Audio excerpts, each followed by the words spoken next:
কি হয়েছে বলো। হ্যাঁ, তুমি আমার ফোন ধরতেছো না কেন? আমি কতক্ষণ ধরে তোমাকে কল করতেছি। আমি তো একটু বাইরে আসছি সুমির সাথে, সুমি বয়ফ্রেন্ডের জন্মদিন, এই জন্য ও কেনাকাটা করতে আসছে। কেন? তো আমাকে একটু বলে গেলে পারতা না? একটু বলে গেলেই তো হইতো, তাই না?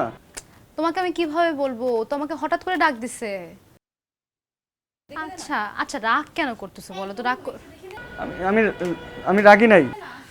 আচ্ছা আমি তোমাকে বাসায় যেয়ে ফোন দিচ্ছি, বুঝছো? আল্লাহ হাফিজ। আচ্ছা, একটু শুনো। এই না, এটা ভালো লাগবে না, তুই এটা ট্রায়াল দিয়ে দেখ, তো এটা ট্রায়াল দিয়ে দেখ। Hello hello.